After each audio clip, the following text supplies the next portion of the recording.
trust me, I get it. It's a little shallow to go city to city in Thailand going on dates with girls. I get that. Trust me, I get it. You want to have fun. But, hey, that's what I want to do for, you know...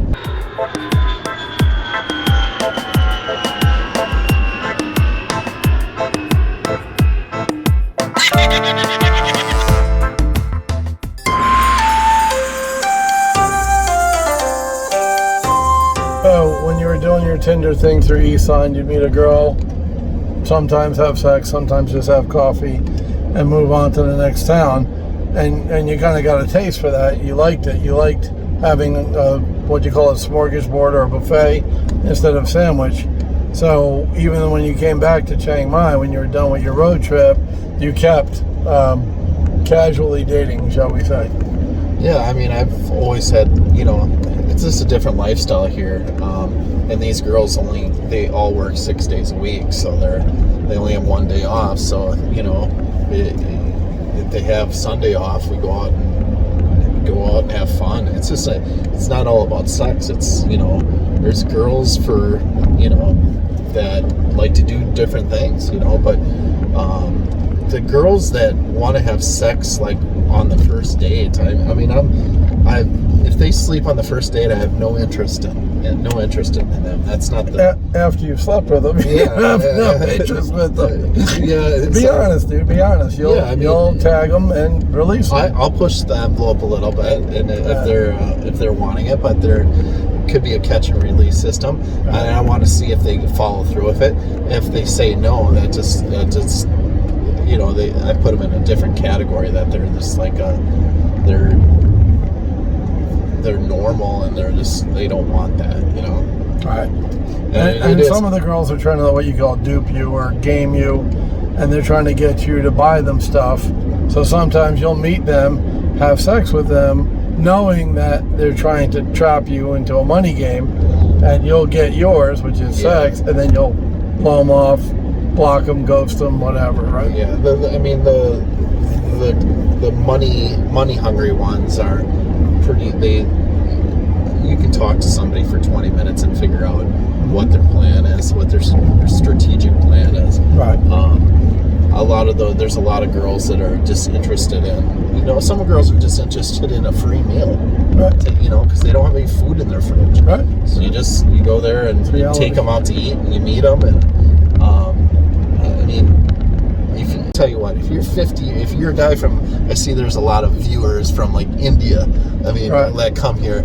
If you're 50 years old and you want to date 25-year-old women, you can do it. You do it every day. Every day you can have a 25-year-old woman if you wanted to, or you can, you know, make it serious, and you know,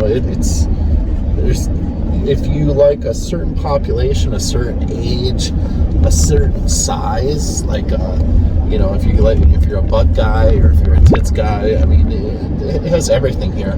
Most of the girls here have fake boobs. Well, they're either the ones small, big, the ones that are big are fake. The ones that are big, it's very cheap to, you know, to have a boob job, and usually you should be suspect because some foreigner just paid for that. Right. You know, so we're wondering if he's still in town, or you know, I knew this girl that got a boob job, and she was so proud of it. She was during the meal, I fixed her like a Cajun pork chop, mashed potatoes, corn, and we were at my house, and she's rubbing on her breast like during dinner, and I'm like, you know, what's going on? She goes, I just got these. I knew I didn't want to say anything, but I obviously seen them.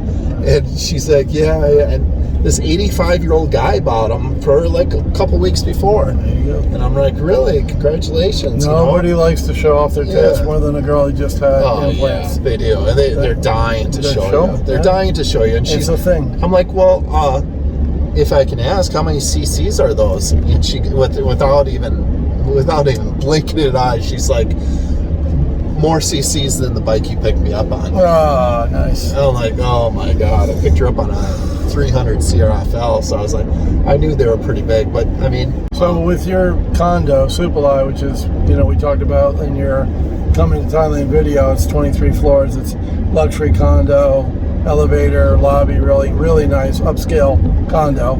that you pay $130 a month for. That being next to the bus station, tell me how that kind of worked out for you, after you got back from Isan. Well, I mean, you just use the radius, your 1 hour radius around Chiang Mai just goes to like a 6 hour radius around Chiang Mai, where you're looking at girls from like Nakhon Sawan, you're looking at girls from Nan, you're looking at girls from Pai Ao, that's 3 hours away, Mae Hong Son, and you're looking.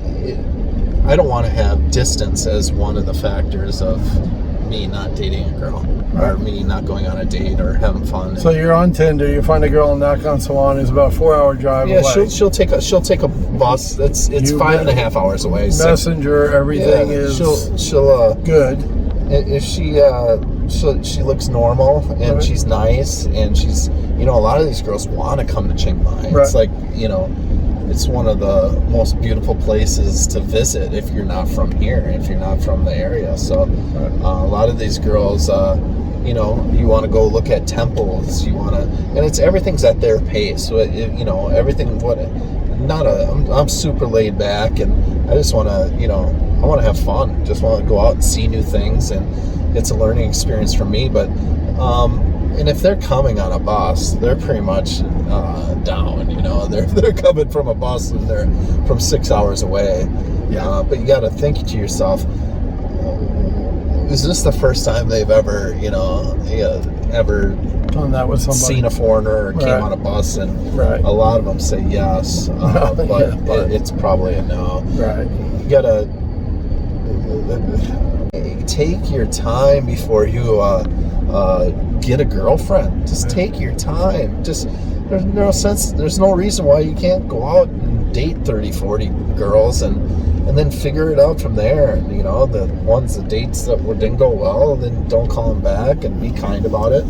So since you broke up with your first girlfriend here, what would you estimate the number of dates that had successful completions? Happy ending, whatever you want to call it. Successful completion is not a happy ending for me. Yeah, it's more successful completion is more of a really excellent date, good date. How many would you say you had since you broke up with that first girl?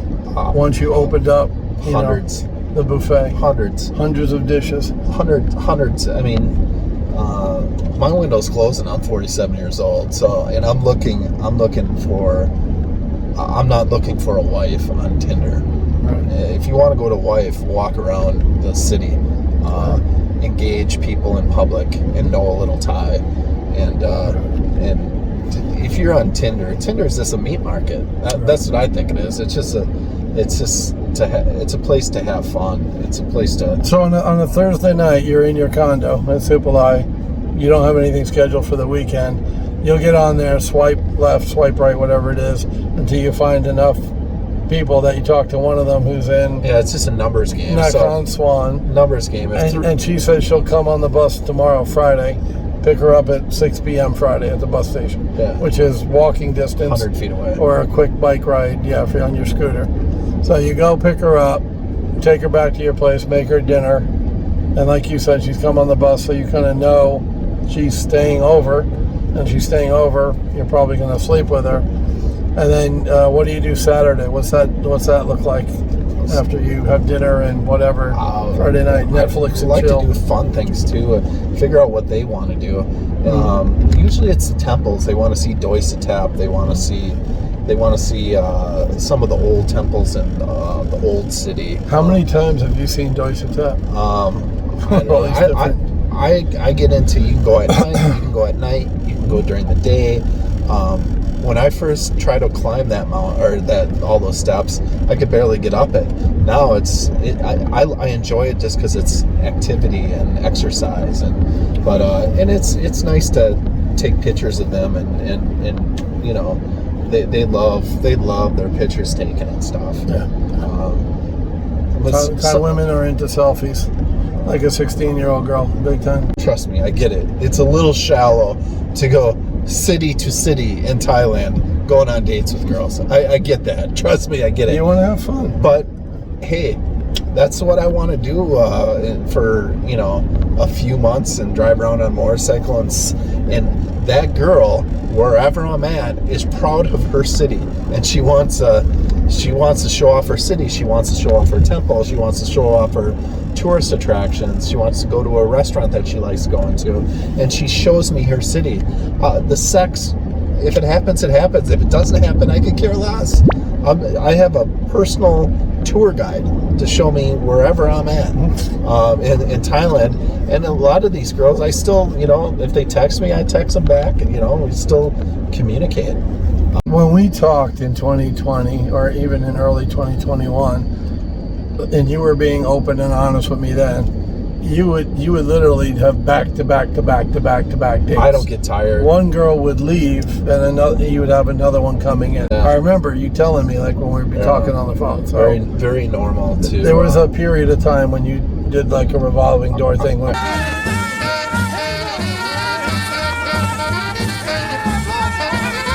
Yeah, I think when I broke up with the girlfriend and did the Isan tour, right?